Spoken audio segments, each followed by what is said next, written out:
आजच्या कार्यक्रमाला प्रेमानं उपस्थित असलेले कला आणि संस्कृती खात्याचे मंत्री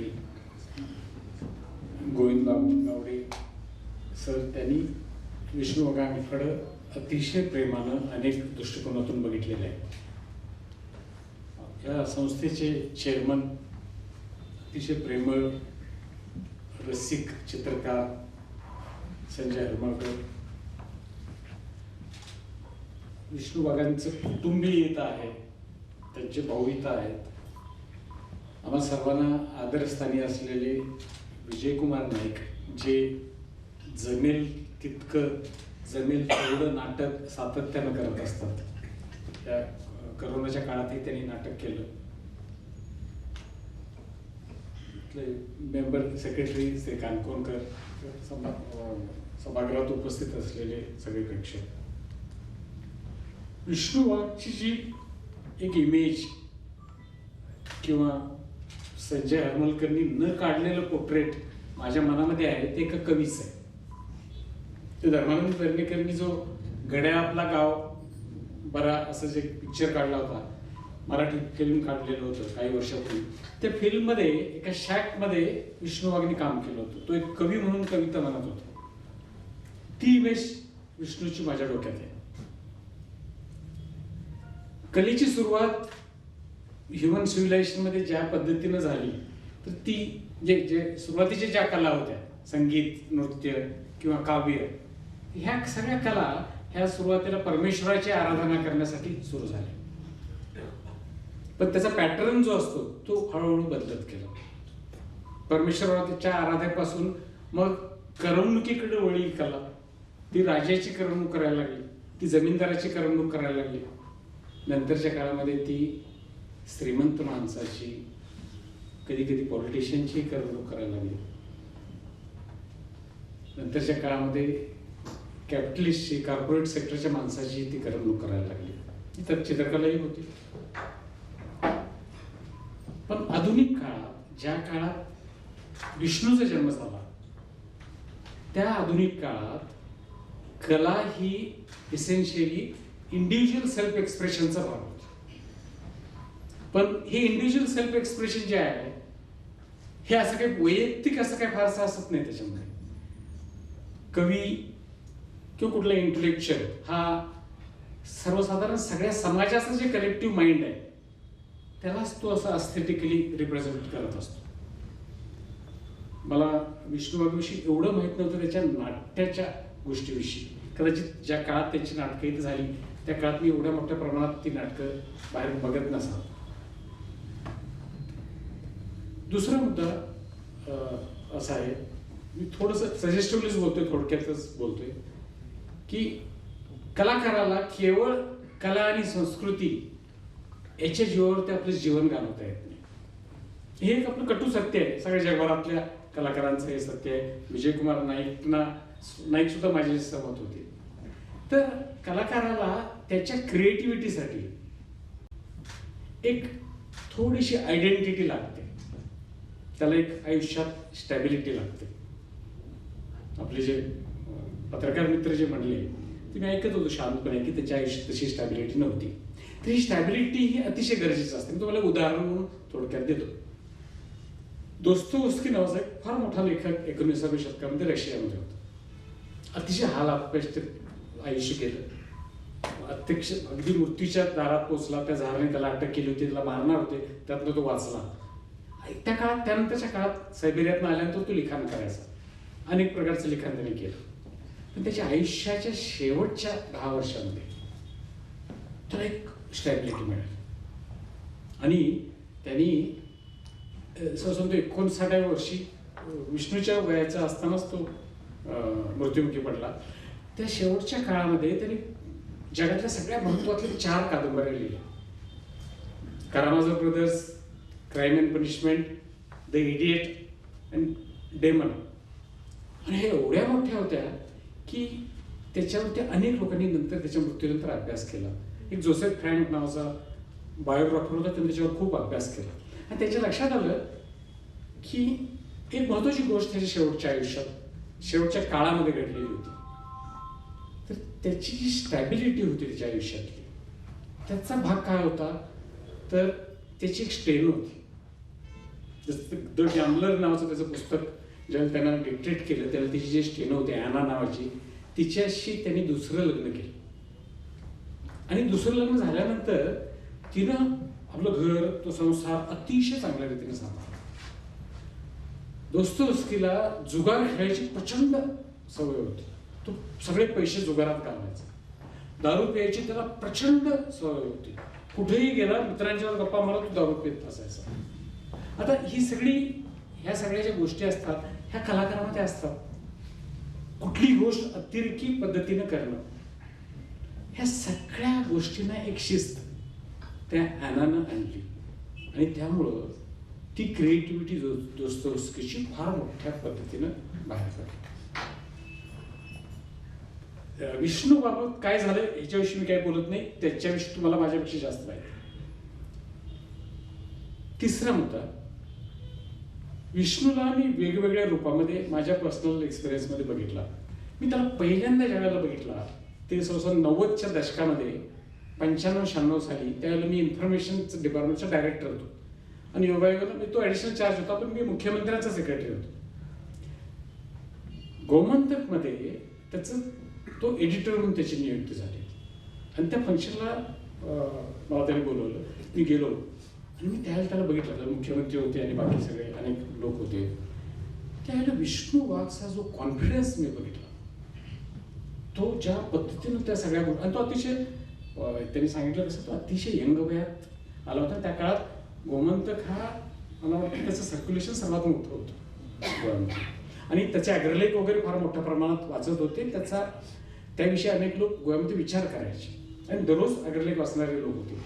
अशा पेपरचा संपादक म्हणून त्यांनी जबाबदारी घेतली आणि मला एक थोडीशी क्युरिओसिटी असायची की बाबा हा, म्हणजे फारशी माहिती नव्हती, पण त्याच्यामध्ये कुठल्याही प्रकारचा डिफिडन्स नव्हता, लॅक ऑफ कॉन्फिडन्स नव्हता. आणि गावकरनी जसं सांगितलं तसं मराठी पेपरच्या परंपरेत नेहमी महाराष्ट्रातनं पुण्या मुंबईचं कोणतरी एडिटर इथे येऊन बसायचा आणि मग तो आपल्या मराठीत लिहायचा, त्याला वाटेल त्या विषयात लिहायचा. हा इथल्या मातीत जन्मलेला एवढा यंग मुलगा त्या पेपरच्या जागेवर आला आणि त्याने ती जबाबदारी अतिशय समर्थपणे सांभाळली. मी इन्फॉर्मेशन डायरेक्टर होतो. त्या काळात थोडं डिस्क्रिप्शन त्या काळात असायचं ॲडव्हर्टाइजमेंटचं. मी विष्णूला मोठ्या प्रमाणात ॲडव्हर्टाईज द्यायचो त्या पेपरला. मडगावच्या राष्ट्रमत नावाच्या पेपरला द्यायचो तो जयवंतराव म्हणून. तर त्यानंतर मी विष्णूला बघितला साहित्य अकादमीच्या अनेक सेमिनारमध्ये तो दिसायचा. कविताचे जे वाचन असायचं त्याचे जे कार्यक्रम असायचे त्याच्यामध्ये मी त्याला बघितला. नंतर मी त्याला ESG मध्ये तो प्रमुख होता त्यावेळेला भेटलो. मी तो नंतर कला अकादमीमध्ये होता त्या दरम्यान भेटलो. तर कला अकादमीमध्ये तो ज्यावेळेला तिथला जो होता मुख्य, मला तो रेफरन्स आता मला कळाला विजयकुमार नायकांच्याकडनं की त्यांनी तशा प्रकारचं विडंबन कला अकादमीच्या पूर्वीच्या लोकांच्या विषयी लिहिलेलं होतं. तो रेफरन्स आता मला आला. ज्या काळात ते विडंबन विष्णूनं लिहिलं त्यावेळेला माझे कोकणीतले मित्र दिलीप बोरकर हे जिमलेट नावाचे एक कॉलम लिहायचे. त्या कॉलममध्ये कला अकादमीचा उल्लेख ते त्या काळामध्ये कला आता कमी असं लिहायचे आणि ज्याला वाटायचं की ते लिहितात ते बरोबर आहे. तर विष्णू वाघ ज्यावेळेला कला अकादमीचा कार्यक्रम म्हणजे कुठल्याही एखाद्या अशा संस्थेमध्ये त्यावेळेला एखादा कलाकार त्या संस्थेचा मुख्य होतो. आपले मिनिस्टरही कलाकार आहेत आणि त्यानिमित्तानं ते कला अकादमीचे अध्यक्ष आहेत. इथल्या ह्या संस्थेमध्ये संजय हरमलकर हे कलाकार म्हणून आहेत. तर मी बघतो की त्यांच्या केबिनमध्ये बसल्यानंतर सगळे कलाकार, सगळे साहित्य क्षेत्राशी संबंधित असणारे लोक अतिशय प्रेमाने येऊन त्यांच्याकडे बोलत असतात. त्यांच्या ठिकाणी समजा एखादा गव्हर्नमेंटचा ऑफिसर तिथं असता तर तसं झालं नसतं. पण विष्णू वाघांच्यावर मोठ्या प्रमाणात त्या काळात टीका व्हायची. ती टीका बऱ्याचदा त्यांच्या पर्सनल हॅबिटच्या संदर्भात नव्हती. म्हणजे त्यांच्या खाण्यापिण्याच्या सवयी, ज्या पद्धतीनं ते त्या कला अकादमीच्या परिसरात वावरायचे त्या संदर्भात अनेक पेपर्समध्ये, अनेक प्रकारच्या कुजबूजमध्ये, गॉसिपिंगमध्ये असं लिहिलं जायचं की त्या कला अकादमीमधली जी सगळी डिसिप्लिन पूर्वीच्या काळामध्ये होती ती त्यांनी नाही शिकली. कला अकादमीचं पावित्र्य सुद्धा त्यांनी नाहीसं केलं असंही ते म्हणायचे. तिथल्या एका गेस्ट हाऊसमध्ये ते जेवायला बसायचे आणि ड्रिंक्स घ्यायचे, अशा स्वरूपाचं ते होतं. ह्या संदर्भात तुम्हाला मी एकच गोष्ट सांगतो. आपल्या पुण्याला जी फिल्म अँड टेलिव्हिजन इन्स्टिट्यूट आहे, हे एक आपल्या देशातलं अतिशय महत्वाची इन्स्टिट्यूट आहे. ह्या इन्स्टिट्यूटमध्ये नॉर्मली होतं काय की सरकार दर्जानं असा एखादा माणूस डायरेक्टर म्हणून येतो, पण अगदी सुरुवातीच्या काळात एक मोठा फिल्म मेकर पृथ्वी घटक तिथे डायरेक्टर म्हणून गेला. पृथ्वी घटक हा एक ओरिजिनल फिल्म मेकर होता. पृथ्वी घटक हा खूप दारू प्यायचा शेवटच्या काळामध्ये. तो जो कॅम्पस आहे पुण्यामध्ये, तो प्रभात रोडला अतिशय चांगल्या ठिकाणी अशा झाडीवाडीच्या याच्यामध्ये आहे. आपल्या कला अकादमी सारखाच आहे, पण खूप मोठा कॅम्पस आहे. तिथं व्ही शांतारामचा पूर्वीचा स्टुडिओ होता, प्रभात स्टुडिओ होता. तर ते संध्याकाळच्या वेळेला दारू पिण्यासाठी बाहेर जायचे. बाहेर प्रचंड प्रमाणात दारू प्यायचे पृथ्वी घटक. आणि येत असताना त्यांना चालण्याची अडचण होती, म्हणून ते रिक्षामधून यायची. आणि रिक्षामधून आल्यानंतर काही ज्या लोकांना काही कॅम्पस माहिती असेल त्यांना, त्या आल्यानंतर एक झाड होतं त्या कॅम्पसमध्ये, त्या झाडाच्या तिथे रिक्षा थांबायची, तिथनं उतरायची. आणि तिथं उतरल्यानंतर त्यांना बऱ्याचदा मग मुलं, फिल्म इन्स्टिट्यूटची मुलं ही कलाकारच असतात, त्यामुळे ती संध्याकाळी इकडे तिकडे अशी फिरत असतात, ती त्यांना भेटायची. आणि ते उत्स्फूर्तपणे त्यांना सिनेमा म्हणजे काय किंवा ह्याच्यावरती बोलायचे. बऱ्याचदा ते झाड आणि सिनेमा ह्यात किती साम्य आहे अशी त्यांनी लेक्चर्स दिली. नंतरच्या काळामध्ये त्यांचे जे काही विद्यार्थी होते, कुमार साहनी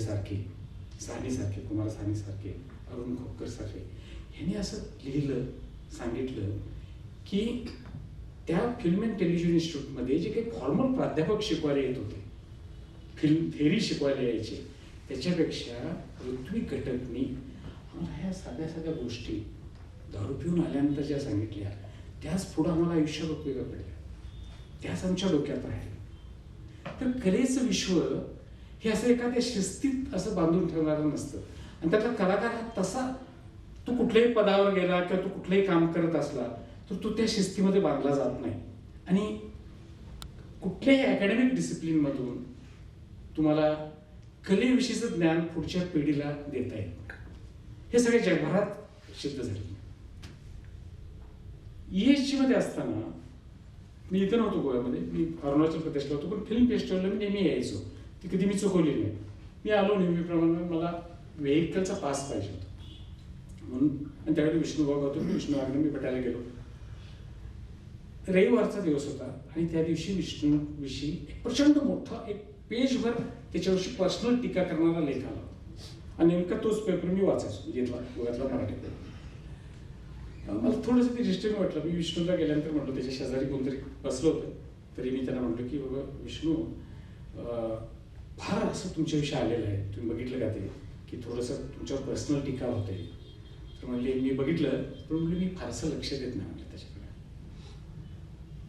ठीक आहे, मी म्हणलो, पण तरी तुम्ही थोडंसं हे जे पत्रकार आहेत त्यांच्याशी तुम्ही बोललो पाहिजे. आणि मीही बोलेन, ज्यांनी लिहिलं ते माझे मित्र आहेत.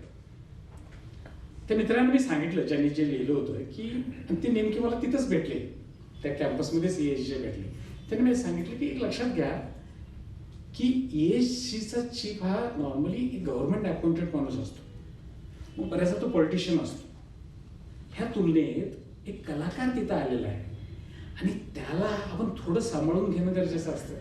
आणि त्याच्यावरती आपण एवढी पर्सनल टीका आणि एक संपूर्ण पेज त्याच्यावरती पर्सनल टीका करणं, हे थोडंसं ह्या सगळ्या गोष्टींचा विचार करता लार्जर पॉईंट ऑफ व्ह्यू मधनं बरोबर नाही. मग त्याचा संदर्भ समजायचा नाही की एवढी टीका ही सगळे लोक विष्णूवर का करतात. साहित्य अकादमीचा एक कार्यक्रम होता आणि संध्याकाळी एक जेवण होतं. मांडवी हॉटेलच्या समोर त्यांचं जेवण होतं.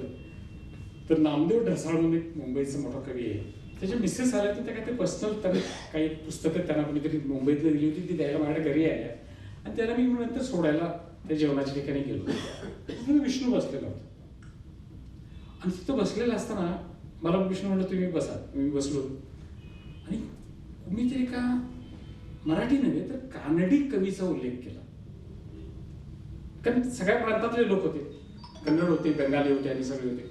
आणि विष्णूनं त्या सगळ्यांच्या समोर त्या कवीची एक कानडी कविता अस्खलित अशी म्हणून दाखवली आणि सगळ्यांना शॉक बसला. तर त्या नामदेव रसाच्या मिसेस होत्या, त्या मला म्हणल्या, काय हो हे तुमचे चित्र आहेत का? मी म्हणतो ते ओरिजिनल कवी आहेत, पण त्यांना कानडी कविता येते वगैरे, म्हणजे एवढे ते मल्टीलिंग्वल आहेत हे मलाही माहीत नव्हतं म्हटलं.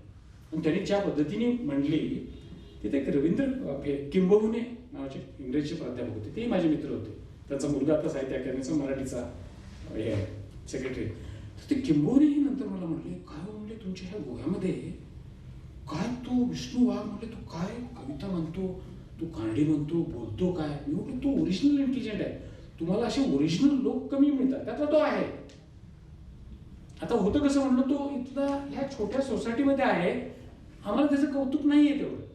तुम्हाला ते लक्षात येतं त्याच्यात, त्या वागण्यामुळं ते लक्षात येतं. विष्णूच्या अनेक बाकीच्या ज्या गोष्टी होत्या त्यातली एक गोष्ट जी मला थोडक्यात लक्षात आलेली होती आणि मला जो विषय दिलाय त्यातले जे विषय की विष्णूची भाषा विषयक भूमिका. तर भाषा हा इथला अतिशय सेन्सिटिव्ह असा विषय आहे गोव्यातला, आपल्या देशातलाही तो सेन्सिटिव्ह इश्यू आहे. पण ह्या संदर्भात एक गोष्ट आपण लक्षात घेतली पाहिजे की भारतीय माणूस हा मल्टीलिंग्वल असतो. तो एक भाषा नाही त्याला 3 ते 4 भाषा सर्वसाधारण येत असतात. आणि त्यामुळे तुम्ही बघा की फारशी ट्रान्सलेशन इंडियन लँग्वेजेसमध्ये आता परवापर्यंत होत नव्हती, ती नंतर आली. सुरुवातीला जी संस्कृत भाषा होती ती भाषा, पॉलिटिक्सही त्याच्यातनं चालायचं आणि पोएट्री ही संस्कृतमध्ये लिहिली गेलेली होती. पण सर्वसाधारण सेकंड मिलेनियममध्ये म्हणजे 11व्या शतकापासून देशभरामध्ये व्हर्नॅक्युलर रिजनल भाषा पुढे आल्या आणि संस्कृतला त्यांनी मोठ्या प्रमाणामध्ये रिप्लेस केलं. पोएट्री आणि पॉलिटिक्स दोन्हीही सगळ्या रिजनल भाषांमध्ये आल्या. मराठीमध्ये सुद्धा ज्ञानेश्वरांनी ज्ञानेश्वरी लिहिली की त्याच्या आधी थोडे दिवस आधी महानुभाव पंथाचे चक्रधर होते, चक्रधरांचे जे बाकीचे लोक होते त्यांनी जे प्रोज लिहिलं हे मराठीत लिहिलं, संस्कृतमध्ये लिहिलं नाही. निश्चितपणे त्याची कारणं अशी होती की लोकांची जी भाषा आहे त्या भाषेमध्ये आपण लिहायचं. गोव्यामध्ये 20व्या शतकात थोडं उशिरा मराठीपासून एक बंडाची प्रवृत्ती सुरुवातीला हे लिटररी फॅमिलीमध्ये सुरू झाली. आता हे माझं मत आहे. म्हणजे लक्ष्मणराव सरदेसाई मराठीमध्ये होते तर मनोहरराय सरदेसाई कोकणीमध्ये झाले. अशी अनेक उदाहरणं, मी ते नावं आता सगळ्यांची घेत नाही, ह्या फॅमिलीला मी ओळखतो म्हणून यांचं नाव घेतो. मडगावातल्या अनेक फॅमिली होत्या की ज्यांचे वडील मराठीवादी होते, मुलं कोकणीमध्ये झाली.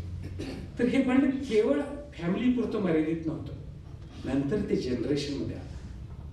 आणि ह्या जनरेशनमध्ये अभिजनांच्या बरोबर बहुजनांची पण बरीचशी मुलं, तरुण मुलं ही बंडाच्या पवित्र्यात कोकणीच्या बाजूने गेली. याच्यामध्ये काहीही चुकीचं नाही.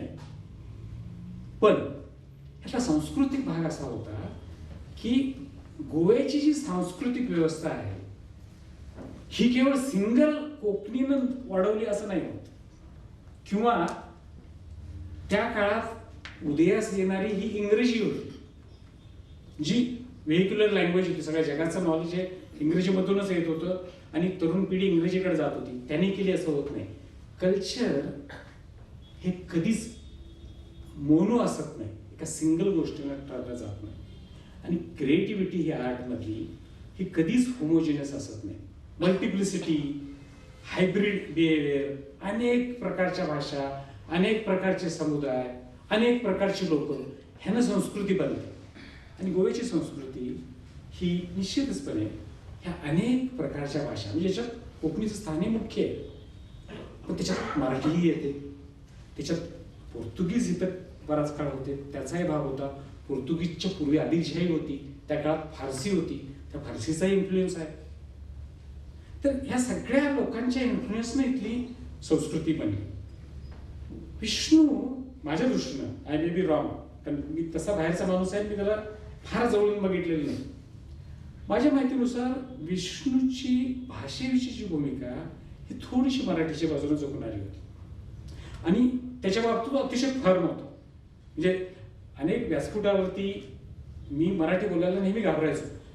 जर मला एखाद दुसरा जर इंग्लिशचा माणूस दिसला किंवा दुसऱ्या भाषेतला दिसला तर मी नॉर्मली माझ्या मोडक्या तोडक्या कोकणीत बोलायचो. मराठीत मी फार कमी वेळा गोव्यामध्ये बोललेलो आणि ते टाळायचो मी. मला एक दोनदा विष्णू सरळ म्हटलं, म्हणजे भाषण झाल्यानंतर म्हटलं, काय हो म्हटलं तुम्ही काय एवढं काय घेऊन बसला एका अकादमीतच, तुम्ही मराठीत बोलला असता चाललं असतं. म्हणजे आम्हीच मन तेवढं मोठं आहे, तसं काही नाही तुम्ही प्रत्येक वेळेला कोकणीतच बोललं पाहिजे हे असतेच म्हणून मला लक्षात आलं की त्याची ती भूमिका आहे. असेंब्लीमध्ये शेवटच्या काळात त्यांना सुरुवातीला थोडासा त्रास झाला होता आणि त्रास झाल्यानंतर ते परत असेंब्लीत आले. त्यावेळेला मी ऑफिसर्स गॅलरीमध्ये बसलो. आमचं काहीतरी फायनान्सचा बिझनेस होता. तर ते आले समोरून आणि मला म्हणले की तुम्ही जाऊ नका लगेच, मी जरा बोलणार आहे आणि जरा ते ऐका. आणि मग मी त्यांना म्हटलं की तुम्ही जरा काळजी घ्या, कारण ते कुठेतरी त्या दरम्यान ते कोसळले होते सुरुवातीला. तर ते म्हणले की काही नाही होत, ते सगळे काही म्हणतात मला. मी त्या समोरचं माझं स्टेडियम आहे, जे कोण राहतात तिथं, ते स्टेडियमला मी सकाळी चालतो वगैरे, पहाटे उठून चालतो. आणि मी म्हणून तुमची औषधं वगैरे रेग्युलर घ्या, कारण त्या औषधं महत्त्वाचे असतात. नाही म्हणून मला काय होत नाही म्हणजे. मी बोलले, त्या असेंब्लीत बोलले. त्या असेंब्लीत त्यांचा बोलण्याचा विषय भाषा हाच होता आणि प्राथमिक शिक्षण हे मराठी आणि कोकणीमध्ये व्हायला पाहिजे हा त्यांचा विषय होता. आणि तो गेल्या 2-3 दशकामध्ये अनेक वाक्याने अनेक वेळा बोललेले आहे. मी गेल्या 30 वर्षापासून असेंब्लीत हा विषय ऐकतोय की मराठी आणि कोकणीमध्ये इथलं प्राथमिक शिक्षण व्हायला पाहिजे. आणि मी बरेच वर्ष इथं गोव्यामध्येही बरेच दिवस एज्युकेशनचा सेक्रेटरी होतो. मला माहिती आहे की तो ट्रेंड हा मराठी कोकणीपासून तो इंग्लिशकडे जातोय आणि तो पुढे जाणार, त्याची मला कल्पना आहे. पण त्या विषयावर ते बोलले. विष्णू वाघ विषयी ज्याला पर्सनल टीका इतक्या मोठ्या प्रमाणात व्हायची, PhD मध्ये झाली, कला अकादमीत झाली, इतर ठिकाणी झाली, त्यावेळेला मला इन रेट्रोस्पेक्ट त्यावेळेला ते लक्षात आलेलं नव्हतं. पण आता असं वाटतं, ह्या कार्यक्रमात आलो त्यावेळेला नाही, त्याच्या आधीच असं मला वाटायचं की कदाचित त्याचं कारण विष्णूची ही जी आयडेंटिटी होती भाषेच्या संदर्भात, की तो मराठीवादी असं जे त्याची आयडेंटिटी झालेली होती, हे त्याचं एक महत्त्वाचं कारण असतं. कारण विष्णूच्या पूर्वीच्या पिढीमध्ये मी अनेक लोक वेगवेगळ्या इथल्या संस्थांमध्ये काम करताना बघितलं. नावं आता मी घेत नाही, त्या संस्थांची नावं मी घेत नाही. पण त्या संस्थांमध्ये ते करत असताना अनेक प्रकारच्या इरेग्युलेटिव्ह होत्या, मला माहिती होत्या, सगळ्यांना माहिती होत्या. फायनान्शियल इरेग्युलेटिव्ह सुद्धा होत्या. पण त्यांच्यावरती एवढी पर्सनल टीका होत नव्हती. त्यांना थोडंसं सांभाळून घेतलं जायचं. विष्णूच्या बाबतीत आता परवा मगाशी कोणीतरी सांगितलं की तो मास लीडर होता बांदोडकरांच्या नंतरचा, तरीही त्याची आयडेंटिटी ही मराठीवादी होती. आणि म्हणजे मला I may be wrong again, आज इथे जे लोक जमलेले आहेत, हे जमलेल्या लोकांच्या मध्ये सुद्धा मला तरुण पिढीतले कोकणी चळवळीतले लोक मला दिसत नाहीत. जे माझे मित्र आहेत सगळे ते दिसत नाहीत. ह्या विषयावर मी काय त्यांच्याशी कोणाशी बोललेलो नाही. पण हा आयडेंटिटी पॉलिटिक्समध्ये हा विषय येतो. म्हणजे एक्सेप्ट धर्मान रूढ अर्थानं कोकणीवादी आहे, तो त्याचा जवळचा मित्र. तर दुसरा एक विषय होता, तोही सेन्सिटिव्ह आहे, त्याच्याविषयी मी बोललो बरं नाही, तरी मी बोलतो कारण विषय तुम्ही मला दिलेला आहे. तो म्हणजे गोव्यातली जात व्यवस्था. आता गोव्यातली जात व्यवस्था म्हणजे गोव्यामध्ये मी गोव्याबाहेरनं आलो, मी ज्यावेळेला बाहेरनं आलो ना, अजूनही माझ्या डोक्यात सुरुवातीपासून असं असायचं की गोवा हा एक मॉडर्न असं स्टेट आहे आणि इथं मॉडर्निटी आहे, त्यामुळे इथं जात फारशी नाही आहे. एक लेखक होते पूर्वी इथं, भालचंद्र नेमाडे म्हणून, त्यांचे मित्र होते. त्यांना मी नंतर मुंबईत विचारले, म्हणून मला गोव्यात ते म्हणले तू गव्हर्नमेंट सर्वंट आहे, तुझा फार कमी लोकांशी कॉन्टॅक्ट येतो, तू सगळ्या समाज ह्याच्यामध्ये जर फिरलास तर तुला लक्षात येईल की नाही ते आहे. विष्णूच्या संदर्भात इनडायरेक्टली काही वक्त्यांनी आता बोललं. इनडायरेक्टली जे बाबा विष्णूला बक्षीस नाही मिळाली, जे त्याच्यात केवळ त्याची मराठीवादी अशी आयडेंटिटी हीच जबाबदार होती का? पण विजयकुमार नाईकने सांगितले की पुंडलिक नाईकना जे मिळालं नाही तेच कारण त्याच्या बाबतीत लागू होतं. म्हणल्यानंतर मला थोडं तरी समजतं जात हा मग प्रश्न येतो. तर मी नॉर्मली कुठल्या कागदावरचं वाचून बोलत नाही, माझा स्वभाव नाही. पण विष्णूची एक कविता आहे जी तुम्हाला कोकणीमध्ये खूप चांगली त्यांनी लिहिलेली आहे, जे इंग्लिश ट्रान्सलेशन आहे. तुम्ही 1 मिनिटात तुम्हाला वाचून द्या. ही कविता वसुधा सावयकरनी ज्योतिबा फुले त्याच्या सावित्रीबाई फुले यांच्या कार्यक्रमात एकेकाने वाचून दाखवली एका भाषणामध्येच, जातव्यवस्थेविषयीच्या. कवितेचं नाव इंग्लिशमध्ये सेक्युलर आहे. At first, I wasn't aware of the techniques they used to identify caste. One day, I went to a friend's home. In the veranda sat his uncle. We were introduced. Wag? To Angelo Mare. So you are one of us, son. They कोकणीत होतं. Uncle said chuckling. I was confused. Still, to clear any doubts, he asked, "How are you related to the Kamath Waghs of Raibandar?" "We are not," I replied. "Then you must be from Karwar." Kan Wagh Karwar मध्ये आहे. "No, we are from Goa itself." "Really? From where?" "From Dongri." "So you must be Mahajan of Ram Temple." "No, our goddess is Sati." आता हे त्या अंकलला फारच अवघड व्हायला लागलं, त्याला सापडेच ना की काय आहे हा पुढचा भाग. Even after speaking so much, uncle was not sure, so he asked, "Okay, so who is the god of your clan?" मी तुमचं कुलदैवत कोण? Tell me.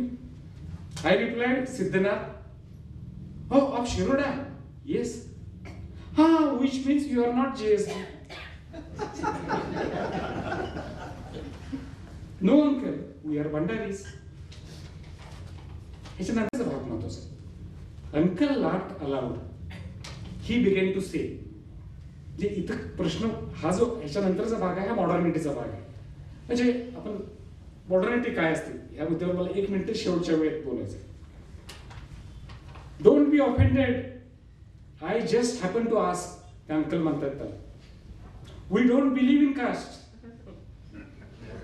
and creed. Come, have your tea. You know, the greatest loss of Goa," जो Marathi कोकणीचा loss होता तसाच, "the greatest loss of Goa has resulted from these caste divisions. Who is Brahmin? Who is Sudhir?" मला वाटतं सुधीर म्हणजे शूद्र असावं. "What meaning do these differences of caste and creed have?" अंकलचा प्रश्न आहे. "We should be secular. We must have casteless society, you know." Uncle, in the hope of getting a reply, kept watching. I nodded my head, but as I drank my tea, my gaze got fixed on the sacred thread on the uncle's shoulder.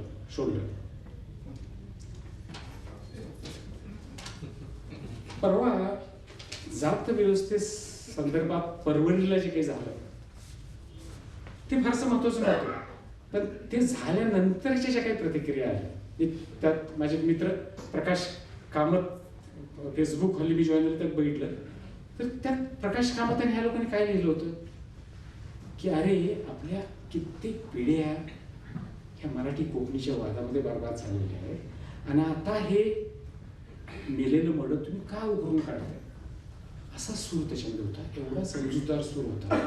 तो सूर इतका strong होता की जे काय घडलं ते बरोबर नव्हतं हे त्यातनं अतिशय क्लिअर होतं. शेवटचा मुद्दा माझा असा होता की मॉडर्निटीचा, कारण जात व्यवस्था भाषेच्या संदर्भातली भूमिका असं ज्यावेळेला येतो त्यावेळेला माझ्या दृष्टीनं विष्णू हा मॉडर्न कवी होता, गोव्यातला मॉडर्न माणूस होता, त्याचं आयुष्य मॉडर्न होतं. मॉडर्निटी काय असते तर आपण जी मॉडर्निटी देशभरात बघतो किंवा वेस्टमध्ये बघतो किंवा गोव्यामध्येही बघतो, ही जी गावकर साहेबांनी सांगितली जी मॉडर्निटी, ही मॉडर्निटी ही बेसिकली कॅपिटलिस्ट मॉडर्निटी, म्हणजे माझ्या आर्थिक सुबत्तेमधनं आलेल्या मटेरियल कंडिशनमधनं आलेली मॉडर्निटी. एक्झिस्टन्शियल मॉडर्निटी जी आहे ती वेगळी असते. तर तिचे 1-2 फीचर मी तुम्हाला सांगतो, फार कमी वेळात सांगतो. एक्झिस्टन्शियल जी मॉडर्निटी आहे त्याचं सगळ्यात महत्त्वाचं वैशिष्ट्य म्हणजे मॅडनेस.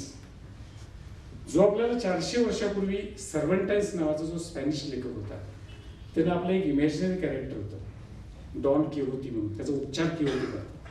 तर त्या किहोतीचं जे पात्र होतं तो असा वेड्यासारखा वागत होता, आणि जोपर्यंत तो वेड्यासारखा वागत होता तोपर्यंत त्याच्या जगण्याला काहीतरी अर्थ होता. तो जेव्हा शहाणा झाला त्यानंतर थोड्या दिवसांनी तो मरतो. तर असं आपलं जे कुठलं काम आहे ते वेडेपणानं करणं हे सगळ्यात महत्त्वाचं मॉडर्निटीचं फीचर आहे. म्हणजे उदाहरणार्थ आपल्याकडे सुरेश आमोणकर होते, जे शेवटच्या काळात कोकणी अकादमीचे अध्यक्ष होते. त्यांना शेवटच्या काळात कॅन्सरही झालेलं होतं, तरीही ते इतक्या मोठ्या प्रमाणात एखाद्या वेड्या माणसासारखं ट्रान्सलेशनचं काम त्यांनी घेतलं. सुरुवातीला त्यांनी धम्मपदचं ट्रान्सलेशन केलं. ख्रिस्तपुरांचा एवढा मोठा त्यांनी खंड ट्रान्सलेट केला, आमच्या आर्ट कल्चर डिपार्टमेंट त्यांनी प्रसिद्ध केला. त्यांनी नंतर ज्ञानेश्वरीचं ट्रान्सलेशन केलं, तुकारामाचे अभंग ट्रान्सलेट केले. शेवटच्या काळात ह्याचे दासबोध लिहिणारा जो लेखक आहे आपला त्याची रामदासाची मनाची श्लोक त्यांनी ट्रान्सलेट केले. आता इश्यू असा आहे की ह्या 2 गोष्टी त्यांनी ज्या वेडानं ते केलं, आणि ते कधी भेटतात त्यावेळेला मला ते पुस्तक द्यायचे, म्हणायचे की हे सगळं परमेश्वर माझ्याकडनं करून घेतो, मी काय मला कोण आहे. पण लक्षात घ्या, हा जो मॅडनेस आहे ही मॉडर्निटी. ह्यातला एकच इश्यू मला त्यावेळेला लक्षात आला, ट्रान्सलेशन्स तशी पूर्वीच्या काळामध्ये मराठीमधून कोकणीत मराठी साहित्य कृतीची होत नव्हती. ही आता नुकतीच सुरुवात आहे. लक्षात घ्या, ह्याच्यात आयडेंटिटीचा फरक झाला, ह्याच्यामध्ये कोकणीचं एक स्वतंत्र अस्तित्व तयार झालं. अदरवाईज मनाचे श्लोकचं ट्रान्सलेशन सुरेश आमोणकरनी केलं, दासबोधचं ट्रान्सलेशन भूषणबाईच्या आईने केलं. अशी परिस्थिती गोव्यामध्ये नव्हती. गोव्यामध्ये अनेक लोकांना मनाचे श्लोक, दासबोध, ज्ञानेश्वरी, तुकाराम हे महाराष्ट्रातल्या अनेक लोकांच्या पेक्षा जास्त चांगलं माहिती आहे. आता हे ऐतिहासिक सत्य आपण तसं नाकारू शकत नाही. मला असं वाटतं की त्यामुळं विष्णुवाद ह्या संदर्भात तरुण पिढीमधले जे लोक आहेत, म्हणजे आपला कौस्तुभ नाईक 4-5 वर्षानंतर अमेरिकेतनं परत आला, किंवा पराग परब आहेत त्यांनी पुढाकार घेतला, किंवा वसुधा सावईकर आहेत त्यांनी पुढाकार घेतला, किंवा आणि इतर लोकांनी घेतला गोव्यातल्या गोवा बाहेरच्या. तर त्याची एक सिस्टमॅटिक एव्हिडन्स बेस अशी एक बायोग्राफी तुम्ही लिहू शकाल, आणि त्या बायोग्राफीमध्ये त्याच्या साहित्यविषयक गोष्टीबरोबरच भाषा, जात व्यवस्था ह्याही गोष्टी येतील. असं एक वर्क 5-10 वर्ष अभ्यास करून कुणीतरी करावं. इन्स्टंट करू नये. इन्स्टंटमध्ये ते सगळे येत नाही, ते सगळे रेफरन्सेस येत नाही, आणि इथली परिस्थिती ज्याला माहिती आहे त्यांनी करावं. आणि शेवटचं म्हणणं असं की कलाकार आणि त्याचं आयुष्य, म्हणजे विष्णू हा घरी परत न आलेला कवी, तर कवी हा तसा मानसिकरित्या आपल्या घरामध्ये नसतोच, तो घराबाहेरच असतो. पण त्याचं घरी परत येणं हे अपेक्षित असतं, तो नाही आला. ते फार सुंदर त्याने कॅप्शन त्याचं घेतलेलं. पण कलाकाराच्या बाबतीत एक गोष्ट असते की कलाकाराचं आयुष्य हेच एक वर्क ऑफ आर्ट व्हायला पाहिजे, असं एक ऑस्कर वाईल्ड नावाचं लेखक म्हणा.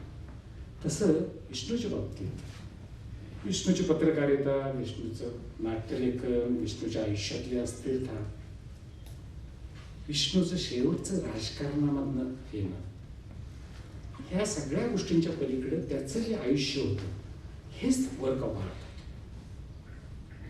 परत शेवटचं म्हणतो, जसं ते परंतु परंतु म्हणत होते गावकर साहेब, तसं तुम्हाला शेवटचं म्हणतो. एकच गोष्ट, मी विष्णूशी बोललेलो होतो ते AG मध्ये असताना. त्यांना मी एक प्रश्न विचारला, कारण मी त्यावेळेला अरुणाचलमध्ये होतो. त्यामुळे मी त्यांना विचारले की मला एक विष्णू सांगा, तुम्ही आता राजकारणात आला, समाधानी आहात का तुम्ही? तर म्हणजे समाधानी मी नाही, मला इथं चांगली वागणूक नाही मिळत. पण म्हटले काय आहे, तुम्ही तिकडं काय जाऊन बसला अरुणाचलमध्ये, तुम्ही या इकडं, आपण एकत्र काम करू, बोलू, ह्या विषयावर मला तुमच्याशी बोलायचं.